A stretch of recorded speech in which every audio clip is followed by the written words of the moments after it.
Pastor Ramil Tapel. Anyways, let's all pray.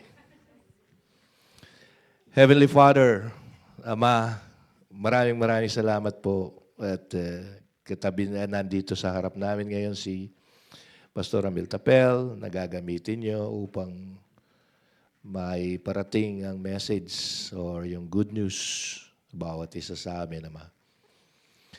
Bigyan niyo po kami ng puso sa pangintindi, yung tenga na makarinig, Ama, at maintindihan ang lahat na sasabihin ni Pastor Ramil. Bigyan niyo po siya ng power, wisdom, and knowledge, boldness na may share niya to. Speak for him, Lord. Just use him. But you are the one who's gonna speak for him. Thank you so much naman sa buhay ni Pastor Ramil na openly laging nagpapagamit under your authority, Ama. Thank you so much, Lord. At excited kami lahat to hear the message about the resurrection. Ipinangako nyo na mangyayari, Lord. Ito yung tagumpay, Lord. Thank you so much, Lama. Binabalik ko po lahat ng papuri, pasasalamat sa inyo at yung anak at ng banal na Espiritu, Lord. Bless Pastor Ramil. This I pray. Amen. I am excited to be with you today and deliver this last sermon about that we started 5 weeks ago, a short sermon series leading to Resurrection Sunday, which is today.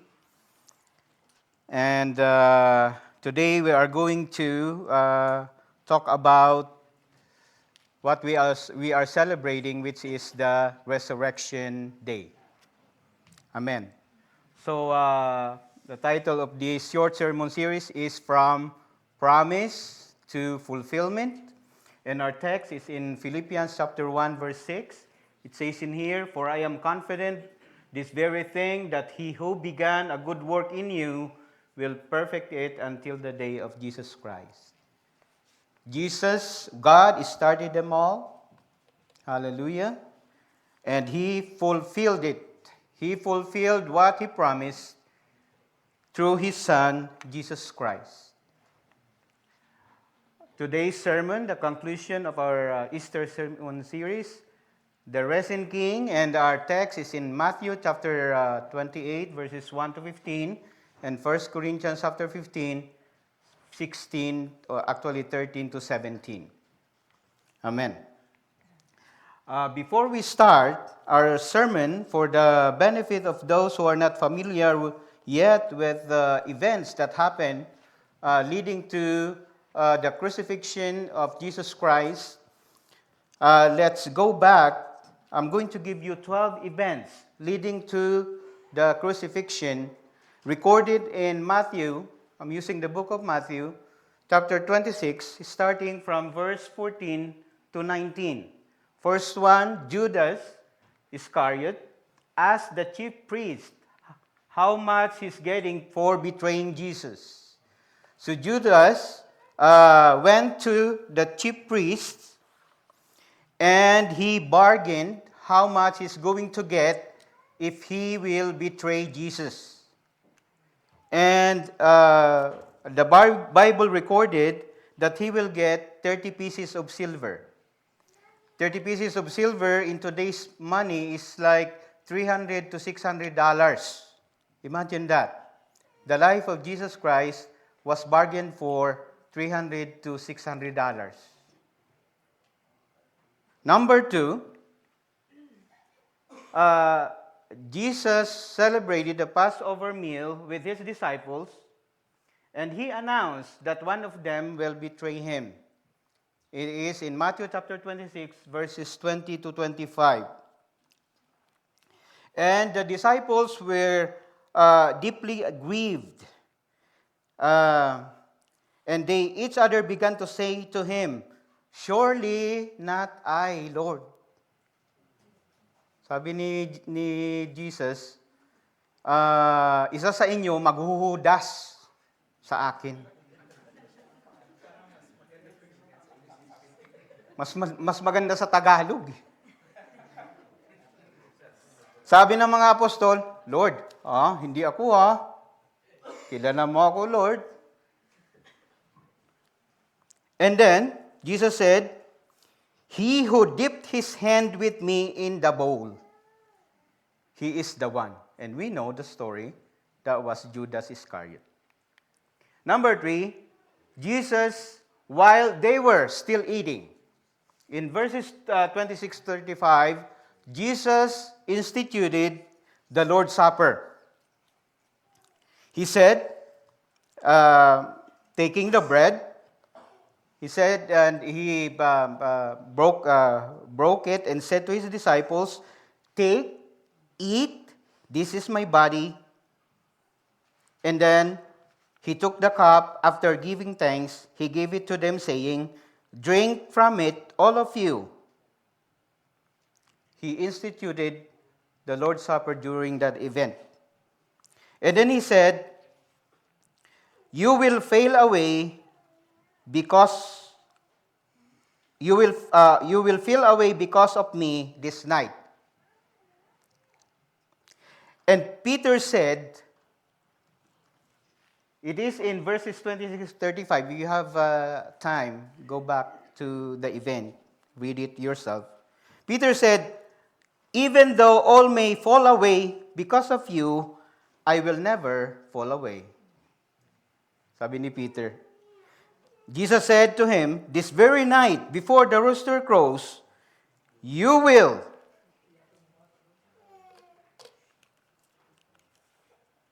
deny me 3 times. Hindi ko na mabasa ng aking sinulat. Jesus said to Peter, "This very night, before the rooster crows, you will deny me 3 times. And fourth event, after the Lord's Supper, after the Passover meal, in verses 36-46, Jesus went to the garden called Gethsemane. Gethsemane, and in the garden of Gethsemane, he prayed to the Father. He said, "My Father, if it is possible, let this cup pass from me, yet not as I, but as you will." And we learned last Sunday from the message of Pastor Jay that the cup is not simply a cup. It is the cup of the wrath of God. And he said, "If it is possible, let this cup pass from me, yet not as I, but as you will." And the fifth event that happened for Jesus was crucified. Here is Jesus' betrayal and arrest. And those that seized him led him away to the high priest named Caiaphas. Peter was following at a distance. Apostle Peter, when Jesus was arrested, Peter was following at a distance. The high priest tore his robe and accused Jesus of blasphemy. They spat on his face. They beat him with their fist. It's recorded in the book of Matthew, and others slapped him. Dinuraan siya, sinuntok siya, sinampal pa. And here comes the famous Peter's denial in verse 69-75. Do you know the word of the Lord is true? He said to Peter, "This night, before the rooster crow, you will deny me 3 times. The first denial of Peter is with the servant girl outside the courtyard. He recognized Peter and he said, "I do not know what you are talking about." First denial. Second denial is with another servant girl at a gateway. And Peter said, "I do not know the man." Second. The third denial is with the bystanders. He said, the Bible recorded, then he began to curse and swear. Imagine, Apostle Philip. He began to curse and swear his third denial, I do not know the man. And then the rooster crowed.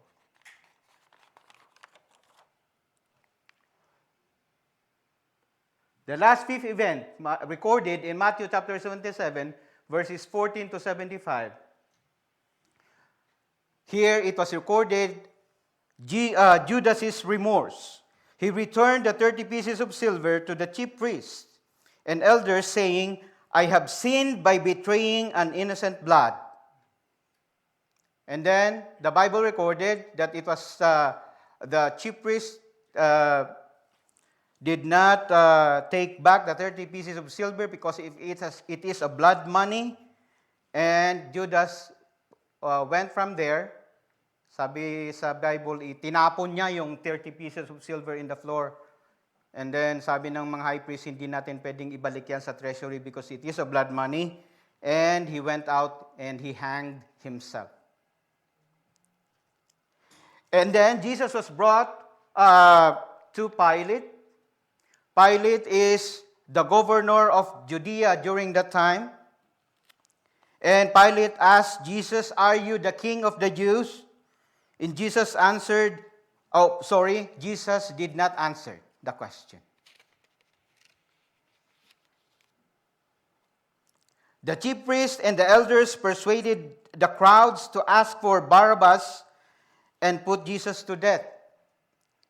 In that time, every year, they have this called the Feast of the Governor.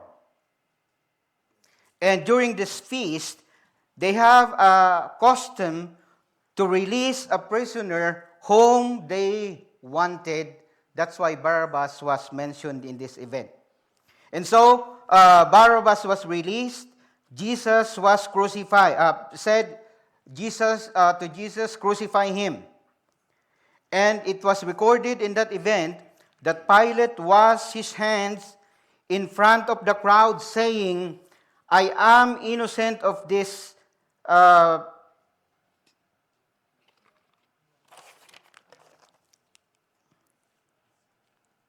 I am innocent of this man's blood. See that to yourselves. And he handed Jesus to them over to be crucified. So they chose Barabbas to be freed and Jesus to be crucified. And after that, he was mocked in verses 27 to 32. Pay attention to this. Jesus was stripped, naked. They put a scarlet robe on him. A crown of thorn is in his head. They mocked him, saying, Hail the King of the Jews. They spat on him. They beat him on the head. Imagine that. And then, they crucified him. They brought Jesus to the place called Golgotha, or Golgotha. That means a place of skull. They divided up his garments among themselves by casting lots. Above his head, they put up a charge which read, This is Jesus, the King of the Jews. And they put two robbers side by side on him. Those who were passing by were hurling abuse at him. The chief priests, scribes, and elders were mocking him, saying, He saved others, he cannot save himself. But then, during that time, when he was on the cross, Jesus said, Father, forgive them, for they do not know what they are doing. Imagine. Imagine Jesus' love for the people that he created, rebelling against him, mocking him, spitting him on the face, beating him with a fist. Still, he said, "Forgive them, for they do not know what they were doing." Then, Jesus is buried. A rich man named Joseph of Arimathea asked the body of Jesus from Pilate. And then, of course, Pilate released the body. He took the body of Jesus, wrapped it in a linen cloth, and laid it in his own tomb. So the owner of the tomb where Jesus was buried was a rich man named Joseph of Arimathea. And he rolled a large stone against the entrance of the tomb. And this is a learn from me. Mary Magdalene was there, and other Mary sitting opposite the grave. While Jesus was being buried by Joseph of Arimathea, and the question is why he buried Jesus alone? Because the disciples were gone. The disciples scattered. They're afraid of their life. Their leader was caught, arrested, sentenced to death. And now, during the burial, there's only one man who buried him, Joseph of Arimathea, and present during his burial is Mary Magdalene and another Mary.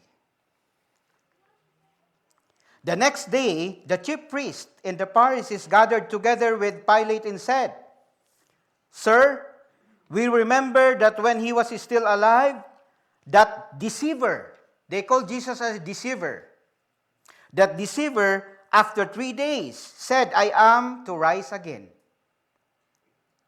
Therefore, they said to Pilate, 'Made orders for the grave to be made secured until the third day. Otherwise, his disciples may come and steal him away and say to the people, he has risen from the dead.'" Imagine that. Tawag niya sa Tagalog, tamang hinala. "And the last deception will be worse than the first." Pilate said to them, "You have a guard. Go make it as secure as you know how." And so, leads us to our text today, Matthew 28, verses 1 to 15. "Now after the Sabbath, as it began to dawn toward the first day, madaling araw, of the week, Mary Magdalene and the other Mary, they were present with Jesus who was buried. And then on the next day, they were there again, came to look at the grave, and behold, a severe earthquake had occurred, for an angel of the Lord descended from heaven and came and rolled away the stone and sat upon it. And his appearance was like lightning, and his clothing as white as snow. The guards shook for fear of him and became like dead. The angel said to the women, 'Do not be afraid, for I know that you are looking for Jesus, who has been crucified. He is not here, for he has risen, just as he said.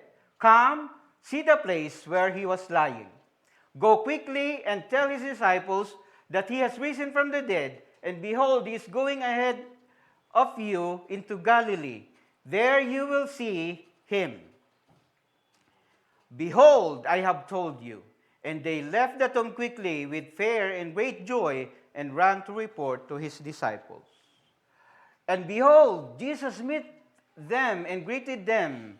And they came up and took hold of his feet and worshipped him. Then Jesus said to them, 'Do not be afraid.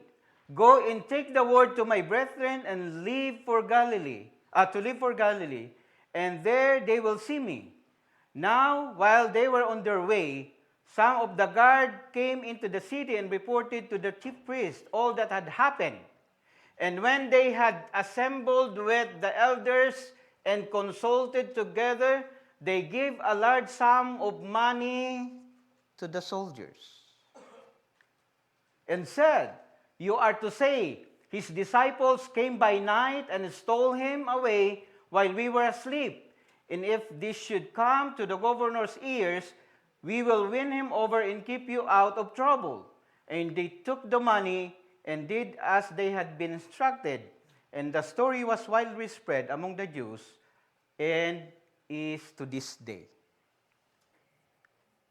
That's the story how Jesus was resurrected from the dead. Before we proceed, I want just to say this to you. With this event that transpired,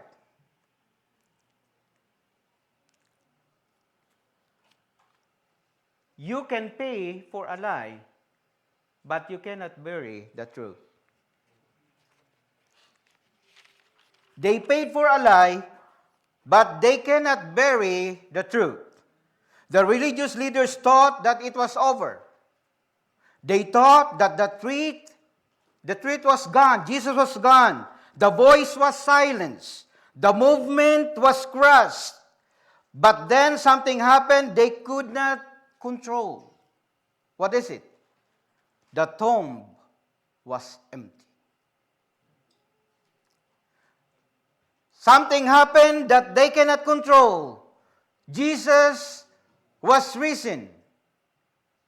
The tomb is empty. The Roman guards, trained, disciplined, and accountable to death if they failed to guard the tomb, conspired with the elders and the chief priest to lie about him. And then our second text for this preaching, 1 Corinthians 15, 13 to 19. But if there is no resurrection of the dead, not even Christ has been raised. And if Christ has not been raised, then our preaching is vain. Your faith is also vain. Moreover, we are even found to be false witnesses of God, because we testified against God that He raised Christ, whom He did not raise. In fact, the dead are not raised. For if the dead are not raised, not even Christ has been raised. And if Christ has not been raised, your faith is worthless. You are still in your sins. Then those who have fallen asleep in Christ have perished.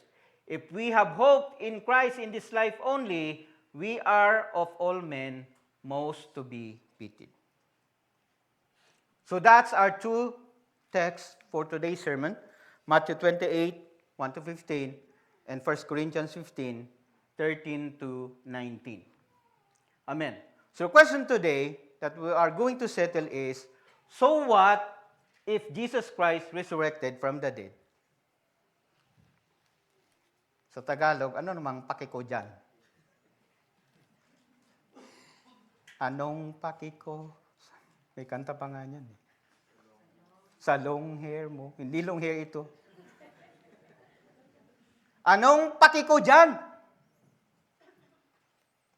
So what if Jesus was risen from the dead? Paul, in 1 Corinthians, by the word of God, he said those words, and he also explained the mystery of the resurrection. 1 Corinthians 15, 15 to 58. Now I say this, brethren, that flesh and blood cannot inherit the kingdom of God. This physical body, flesh and blood, cannot inherit the kingdom of God, nor does the perishable. This body is perishable. It will die. It will rot. It will cease to exist.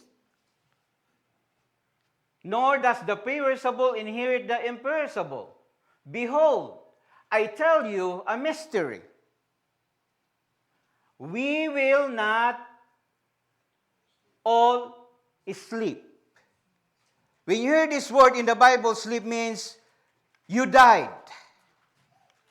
But we will all be changed. This physical body will die.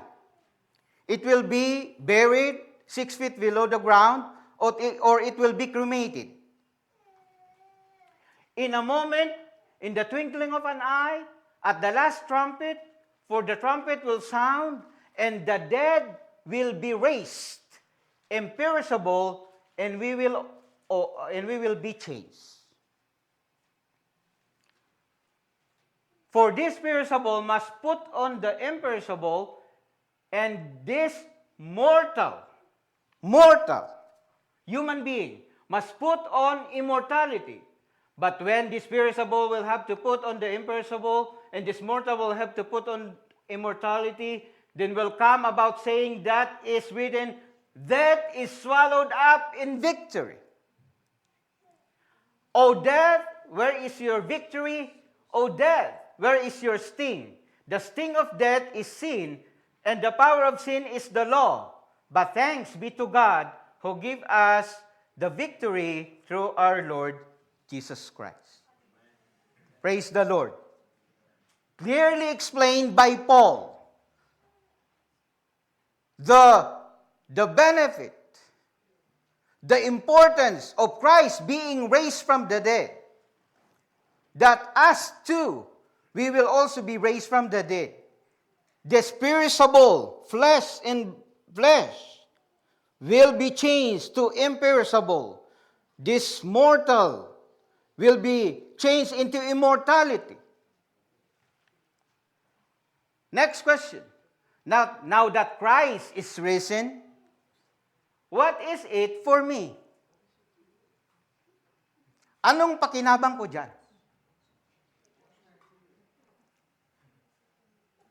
Namatay si Kristo, nabuhay si Kristo, ano ngayon? Anong pakinabang ko dyan? Pagkakitaan ba yan? Minsan meron akong makausap, Brad, ano ba yan? Pagkakakitaan ba natin yan? Anong meron dyan? Masaya ba dyan? Ito ang benepisyo, mga kapatid. 1 Thessalonians chapter 4, si Paul din ang nagsulat, coming from the wisdom of God. Christ's resurrection, our blessed hope.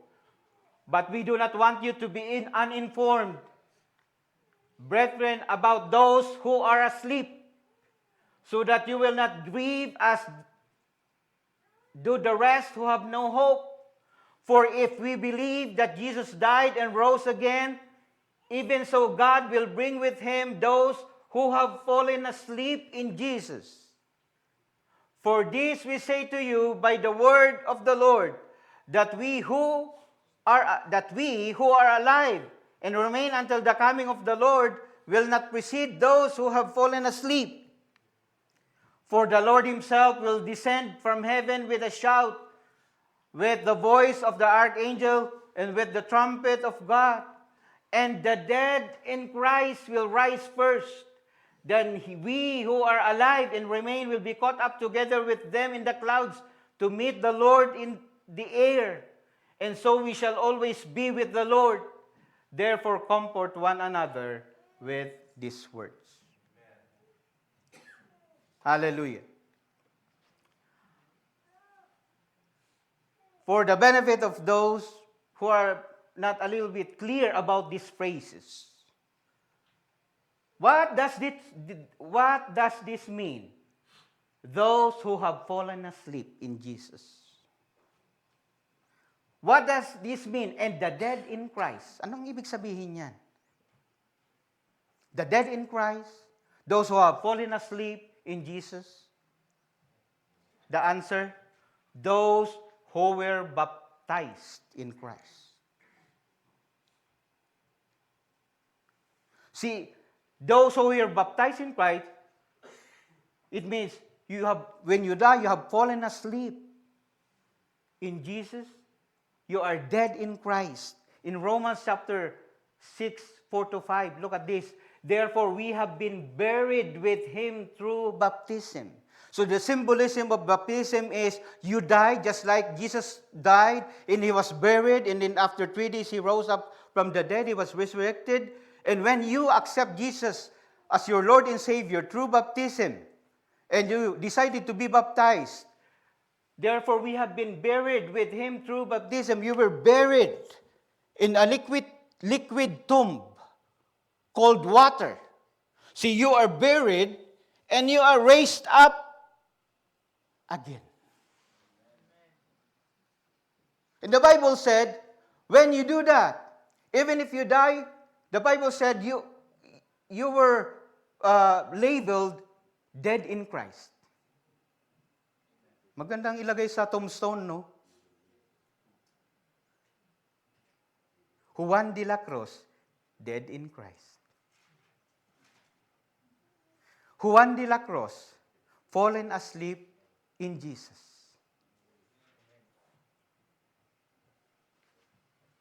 So that as Christ was raised from the dead through the glory of the Father, so we too might walk in the newness of life. That's the purpose. You get baptized, raised up from the liquid tomb. The purpose is so that we could walk in the newness of life. For if we have become united, how are you become united? We became united in Jesus' death, burial, and resurrection through baptism. So my message today is clear. The message of the Lord is clear. If you did not yet get baptized, hallelujah, the Lord is talking to you. For if we have become united with Him in the likeness of His death. See, when you were baptized, you are united with Him in the likeness. Para ka ring namatay, katulad ni Kristo. Certainly, we shall also be in the likeness of His resurrection. Hallelujah. And so, Jesus is alive. Can you tell the person beside you, Jesus is alive. Jesus is alive. He is risen. He is resurrected from the dead. 2,000 plus years ago, Jesus is alive. This is just a reminder to us. 4 things I want to share with you as I close this sermon. Because He lives, number 1, our hope is assured. Because He lives, our hope is assured. Christ's resurrection provides our living hope, reassuring that we will also be resurrected and never to die again. See, in the Bible, the brother of Mary and Martha, called Lazarus, he died. But Jesus raised him up again. But he died again. Si Lazaro ay nabuhay. Siya ay namatay. Binuhay na mag-uli. At namatay ulit. Physically.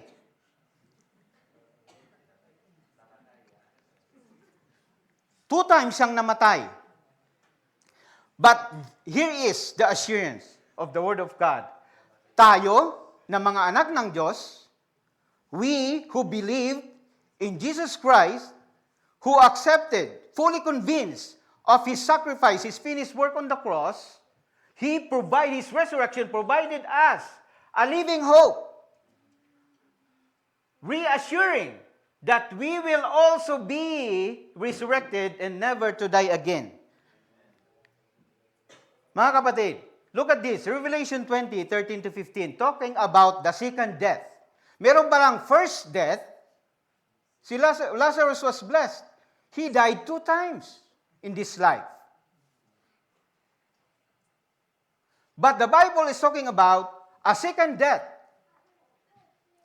And the sea gave up the dead which were in it, and the death and the Hades gave up the dead which were in them, and they were judged, every one of them according to their deeds.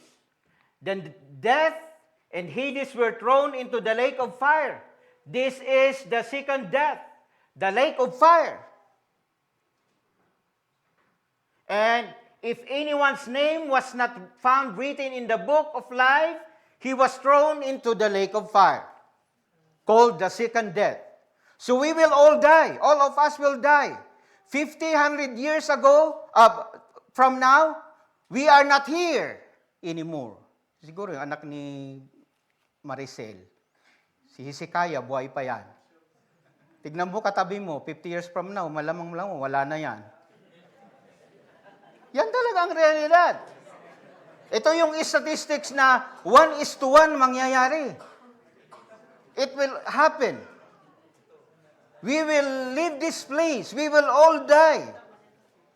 But, you know, the Bible said that there will be second death. Talking about, ito yung klase ng death na buhay ka, pero you are spending your life in the lake of fire.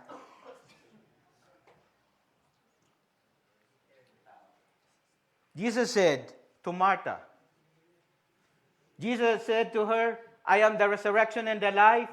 He who believes in me will live even if he dies. And everyone who lives and believes in me will never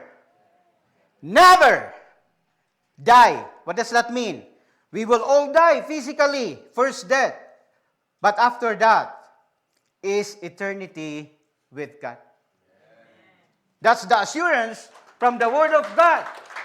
Romans 8:8-9. Now, if we have died with Christ, we believe that we shall also live with Him, knowing that Christ, having been raised from the dead, is never to die again. Ang sarap naman yan. Death no longer master over him. Because he lives, our hope is assured. Hallelujah. Because he lives, our redemption is complete. Christ's resurrection completes our redemption, offering a full payment of our sins and reconciliation with God. See, we all learned that Jesus took our sins on that cross.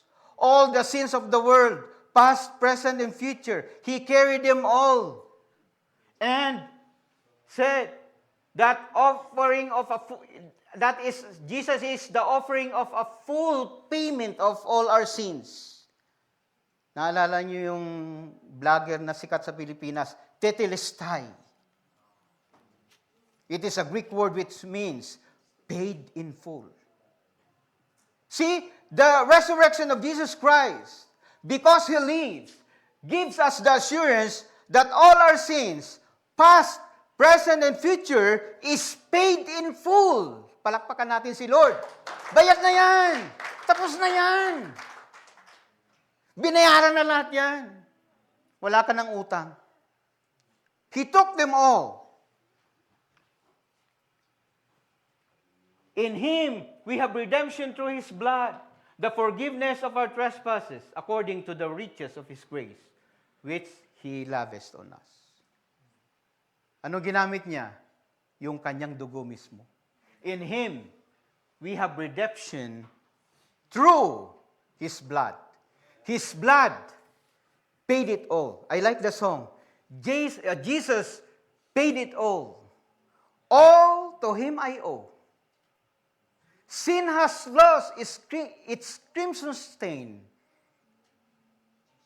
He washed it white as snow. Hallelujah. Because He lives, our salvation, our hope is not only assured, our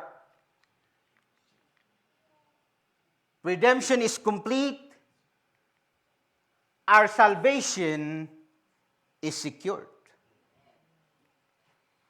Christ's resurrection secures our salvation based on His power and promise, not on our own effort. Our salvation is based on the power of God and His promise. The power of God, I like the song, Mighty to Save. Savior, He can move the mountain. My God is mighty to save. He is mighty to save. God is mighty to save each and every one of us. According to His power and promise.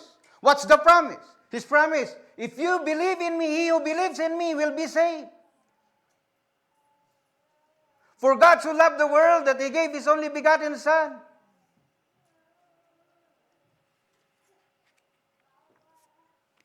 that he who believes will not perish but have eternal life. Hallelujah. That's the promise of God. And lagi ko sinasabi sa inyo, when God promises something, it is good as done. Pag ang Diyos nangako, tinutupad niya. For I am confident, or yung text natin po, of this very thing, that he who began a good work in you will perfect it until the day of Christ. Hallelujah. He began it all. He who began a good work in you, the work of salvation in your heart, he will perfect it.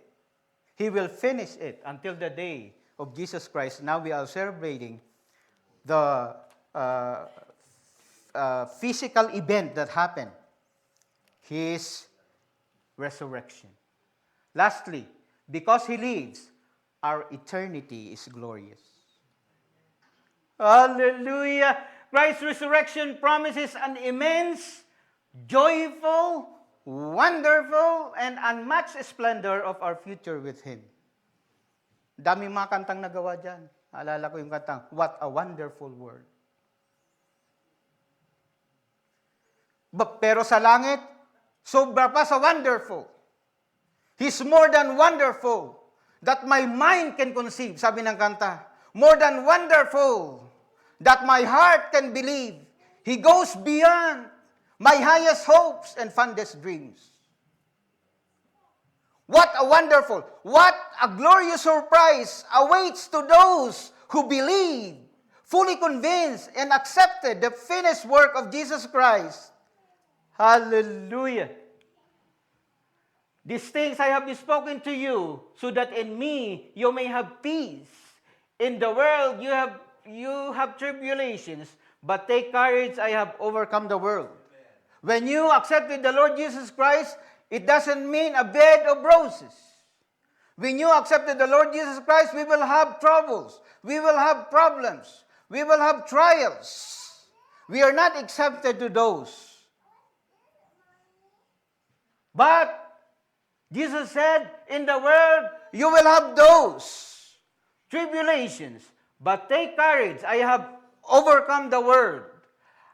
1 Peter 5:10, after you have suffered, for a little while lang naman pala, the God of all grace, who called you to His eternal glory in Christ, will Himself perfect, confirm, strengthen, and establish you. Hallelujah. In summary, this short sermon series taught us, and this is what we learned. I hope you learned. Did you learn something? Hallelujah. Number one, that Jesus is our promised Savior. Number two, that He is a servant king.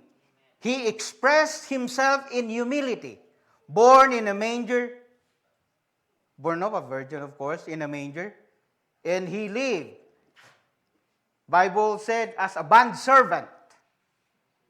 He washed the feet of His disciples. He is a servant king, but He is also a rejected king. Last Sunday, Pastor Jay's sermon, He died on the cross to satisfy God's love and justice. The cross where love and justice meet or collide. That was made possible through the death of the Lord Jesus Christ. And today, we are celebrating our Savior, Jesus. He is our risen King. Hallelujah. Our central idea for today, Christ's resurrection guarantee yours and my salvation. Hallelujah. Application before we close. To those who believe in Jesus, to those who are fully convinced, believed in Jesus, to those who put their trust in His finished work, though may die, will also be resurrected on the last day to be with Him in eternity. Palakpakan natin si Lord. God bless us all. I love you. Praise the Lord.